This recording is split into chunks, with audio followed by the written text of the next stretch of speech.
A Yes. big, big, big congrats on Yellow Rose. It's a thought-provoking coming-of-age story written and directed by a Filipino woman with Filipino women as main leads, confronting the timely story of immigration, and in a word, awesome.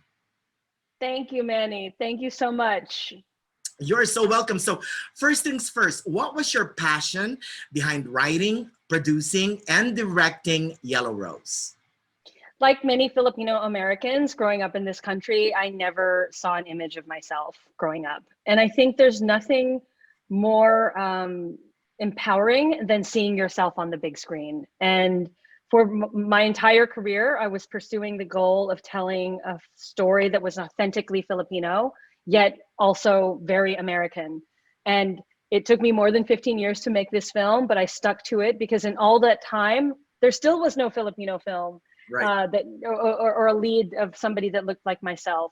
And I'm proud to say this is one of the first Filipino films released by a major Hollywood studio and will be playing in theaters across America and hundreds of theaters on October 9th during Filipino American History Month. Yay, it's awesome. And it's been quite a journey, right? I mean, it started Yes. as a short film spec, then as a cinematographer film festival entry, and now, like what you said, it's getting wide release from Sony Pictures. Yes, and it's a kind of a fairy tale story. We were the opening night film for LA Asian Film Festival, which for many is kind of like a big deal for Asian American cinema, which has been around a long time, and these festivals had been around a long time.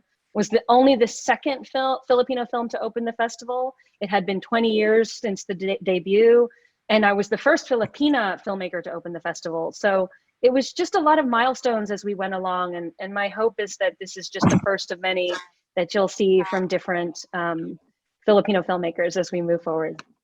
That's right. So let's talk about your great cast. I love Eva Noblezada. I saw a rough cut 2 years ago and then a final cut last night. Her range of emotion has not really changed, but in fact, it has improved from the previous cut. How did you zero in on her?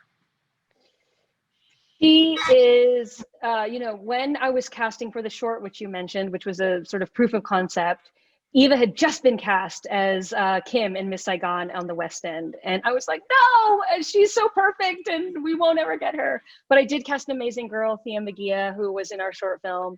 And I'm so grateful because she also wrote the song Square Peg, along with myself and Dale. And then when we got financing and cinematographer and ABS-CBN, so it came in and our other financiers came in, Eva was just ending her run as Kim. And there was this window of time and I went to see her in the play and had dinner with her that night and just offered her the part. She's just a singular talent. But you still don't know until you put somebody on camera whether they can translate from the stage to the screen. And so we were all a little bit like, oh no, we put so much, into this girl. And sure enough, first day of shooting, my cinematographer and he was like, come over here, look at this. And I'm looking at the monitor and I'm like, she's a star. And she really is. Because you can be a great actor, you can be a great singer, of which she's both.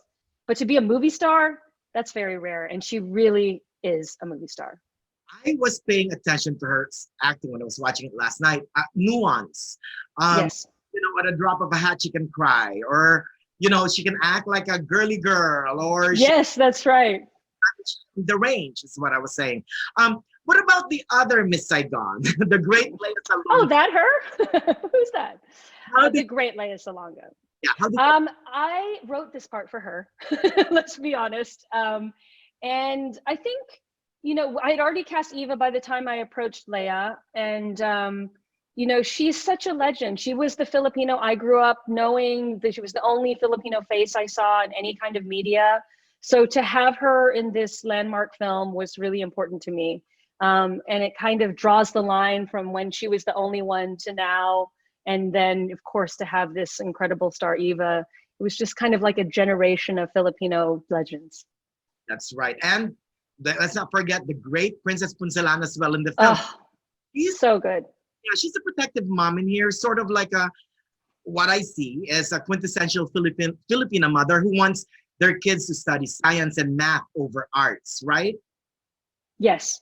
However, I think what was really important in that scene is just when you think she's going to be like, don't play music, it's not, she laughs and hugs her and they talk about music. So she's not that sort of scolding type of mother. And it's so Filipino to be angry and then laugh. I mean, that's just a very Filipino thing. We just don't stay angry. We're like a happy people. Look at you. You're, you know. And so that was definitely something I wanted to portray, was the bond between these two, this mother and daughter. If you didn't feel their genuine love for each other, the movie wouldn't mean very much. So we, you know, Princess's warmth and her performance really sold that, I think, and really made when they break apart all the more tragic.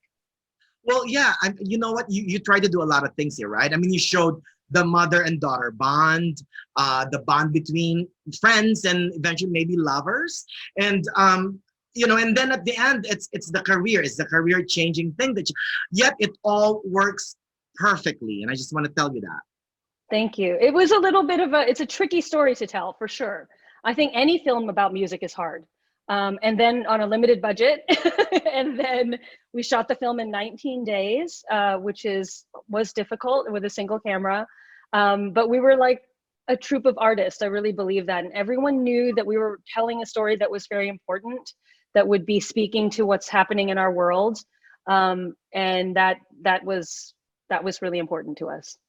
That's right. Also, you know what, by the way, if Rose Garcia became a big country music star later, no one can tell that she didn't pay her dues. So true. Right? So true. Yes, yes. She paid her dues. There's a scene between, I mean, you know, they're two great actresses, Princess and Eva, in the interrogation room near the end. Yes. I mean, it breaks my heart. I more now than ever. Probably because, I mean, the immigration scene, I mean, the immigration story, since I saw it in 2018, I mean, it's still happening now more than ever, really. That's right. It got worse. And then what's added into the mix is this anti-Asian sentiment that's been going on, and anti-Asian hate crimes. So it's also very, very important that we're coming out weeks before a major and important election. I think this film is a great opportunity for people to not look at the issue of immigration just as a political divide, but really to look at what happens to human beings, at the humanity of this issue. And I hope people will leave their politics at the door and watch this story of a mother and daughter, and the story of a girl with a dream. And that's really what it boils down to. And there's some kick-ass music while you're there. I was gonna say that. I'm just talking about the music in the film. You co-wrote something like what you said. Great job, but I love how there's a song. I noticed this last night. There's a song per act, like square peg bookends the film.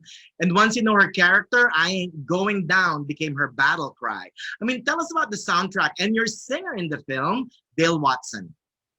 Dale Watson is the musical soul of the film. It is his house that we shot in. It's the studio in his house that we recorded the music. The venues that we shot in are the places he plays. And he wrote, by and large, the song, and he taught us all about country music.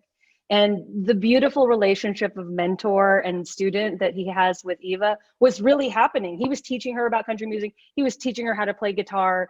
All kinds of things were really happening. And those scenes that we have in the studio were really them recording, really them interacting as musicians together. So we basically shot the recording of the songs and put it in the film. And so that was just, you know, it was just magic. And I think music, if the film was just about deportation and this girl who's homeless, it would be a damn depressing film. But the fact that when in her darkest moments, she goes to music to express herself, and we, the audience, experience her internal struggles through the music. And so I think in some ways, if the film works, it's because we give the audience a breath to listen to this beautiful song, but at the same time, it gives that window into her soul in a way that you can't really do in dialogue. You can't really do in any way better than music.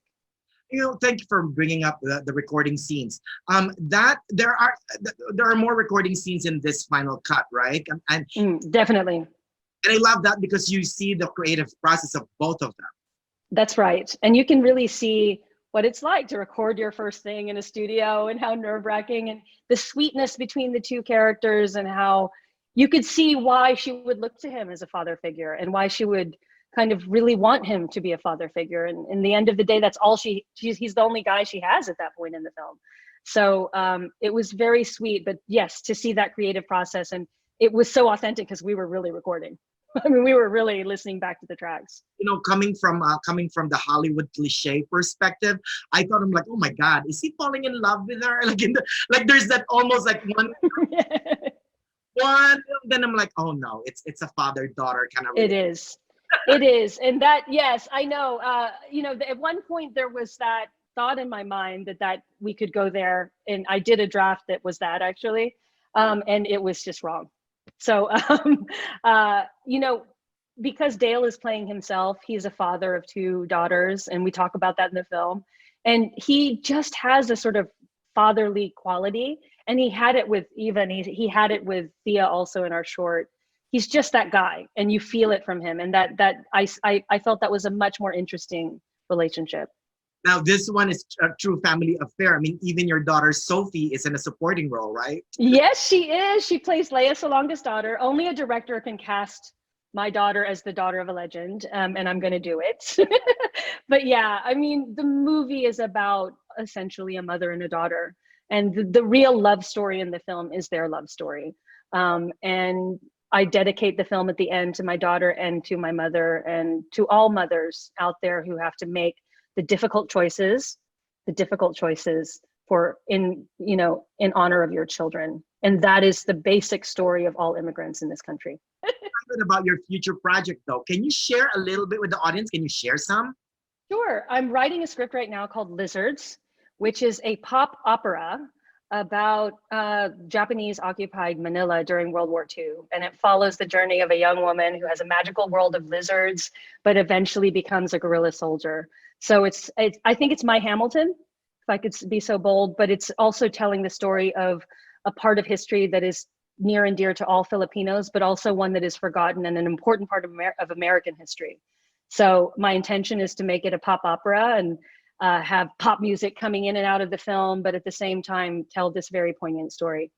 Ooh, I cannot wait to see that. Now, going back to Yellow Rose, what do you hope for viewers to get after watching the film? I think I really hope people get to see an America that is compassionate, that embraces the other, that is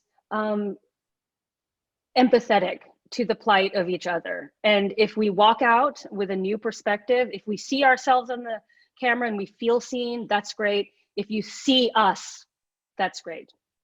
Oh, and then you want them to sing, I never fit in. That's right. Out of my yes. We want those earworms in there. They're available on Spotify. And the single is out on Spotify. The entire soundtrack will be available on October 9th, the same day as we release our film. That is so great. Congrats and good luck again. Ms. Diane, do you have anything to add? Happy Filipino American History Month. Go support this film. Let's make this movie the #1 movie in America and prove to Hollywood that our stories matter. Oh, that's right. I hope so. I will go to church this Sunday to do that. Thank you, Manny. Thank you, Diane. Nice to see you again. Hope to see you soon. We will. Bye. Bye.